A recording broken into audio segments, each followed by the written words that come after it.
Good morning, good afternoon, or good evening. Thank you so much for coming back to another episode. I know before I mentioned we're going to talk about pruning this week, but I think I've been led to talk about something different, and we're going to be talking about germination. But before we go on our topic, just say thank you to everybody who may have liked, shared, subscribed, followed, reached out, given feedback. I really, really, really do appreciate you. Thank you so much.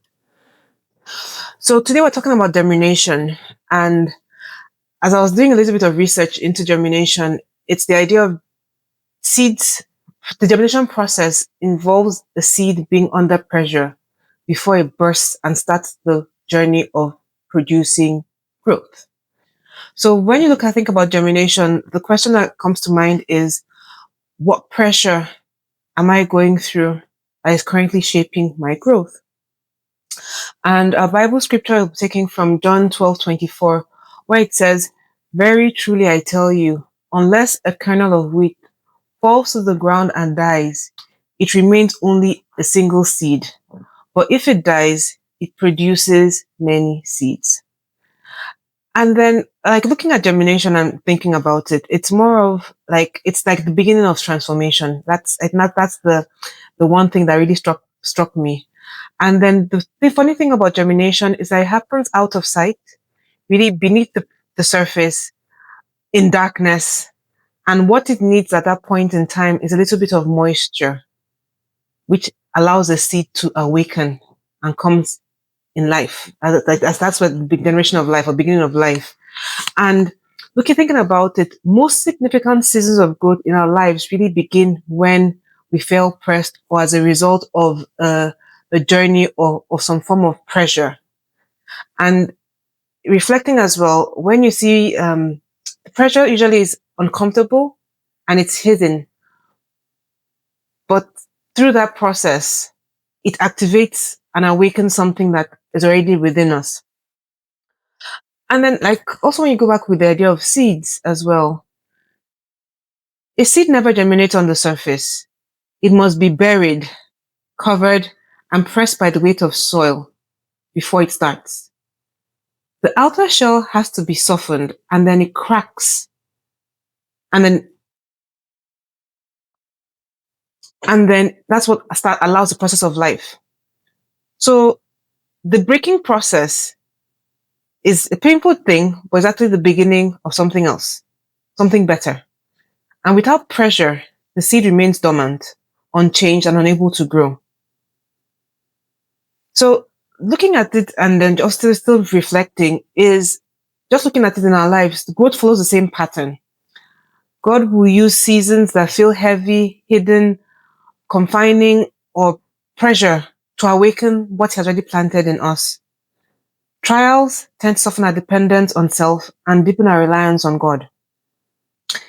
Let's look back now. Pressure doesn't destroy purpose; it actually reveals it. And for me, when I was thinking about it, I actually looked back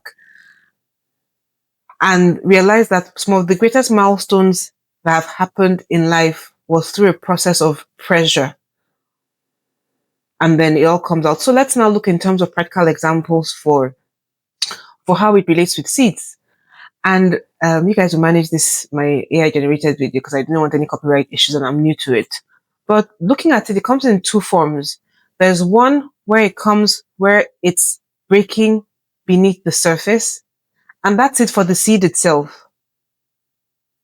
A seed in itself is pressured, and then it cracks open, and then it breaks forth, and then the plant starts to grow.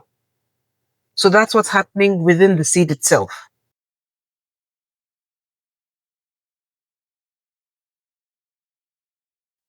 And the second aspect of breaking pressure is when the seed is emerging into light. The seed is buried, it has cracked open, it's growing, but then it must burst through the ground for it to emerge and for that to grow, for the plant to start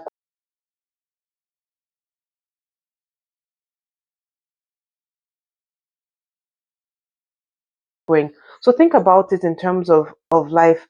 I recall a friend, and I think the person had gone through a season of unemployment. And the pressures from what was coming in here and then, the person decided to go into business, become an entrepreneur. And that pressure yielded a bursting that led to the person getting employed, but also being able to grow to employ others. So take some time to reflect and think about most of your breakthroughs.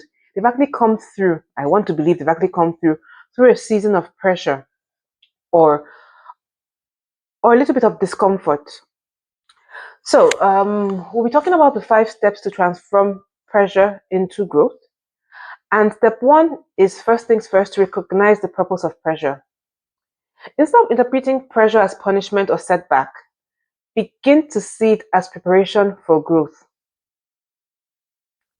Just as soil pressed tightly around a seed activates the seed, what's inside the seed, that's the same way life challenges often create pressure that will awaken your purpose. Pressure is not meant to bury your potential, but to unlock it. What feels restrictive or painful at this point in time, at some point in time, may actually be good positioning for God to start the transformation process. Step 2 is to allow softening, not hardening. Now, with seeds, they must absorb moisture for the outer shell to soften enough to break. Difficult seasons should drive us closer to God rather than further away. Stay tender through prayer, scripture, worship, positivity, and humility. That is what will keep the heart open to His work. When you're hard or you're proud or those kind of sentiments, it just delays growth. Surrender allows God's presence to penetrate and prepare what's inside for a new life. Step 3, stay rooted in the dark.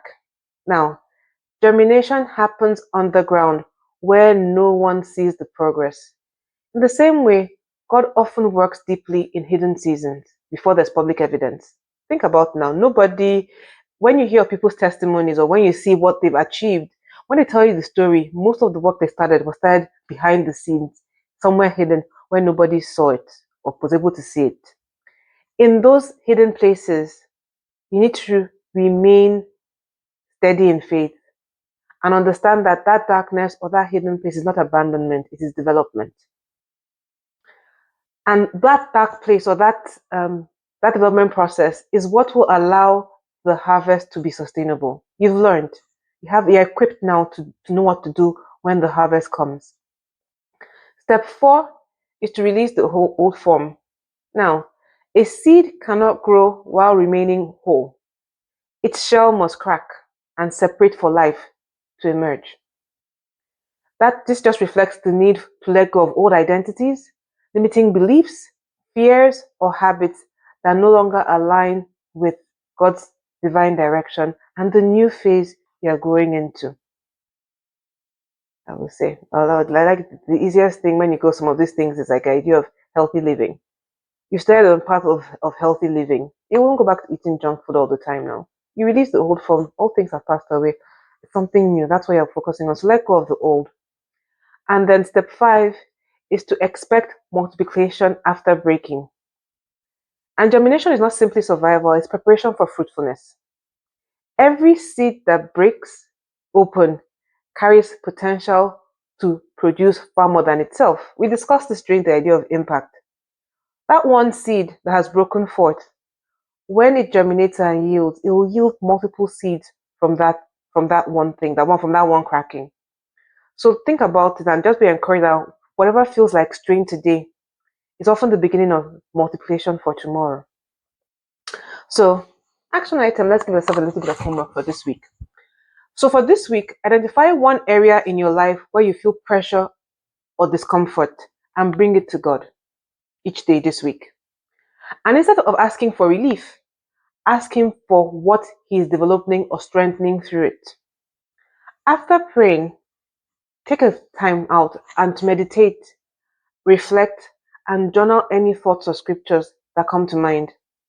When you get a better understanding, it will give you the grace to move from resisting the pressure to understanding its purpose, embracing it, and then walking through with God what the hidden what the hidden purpose is. And then just a reminder scripture just to encourage us as well is just from taken from James 1:2-4. Count it pure joy whenever you face trials of many kinds, because you know that the testing of your faith produces perseverance. And what I'm encouraged I carried just for the week. Pressure is not a sign of failure, but evidence that growth is underway.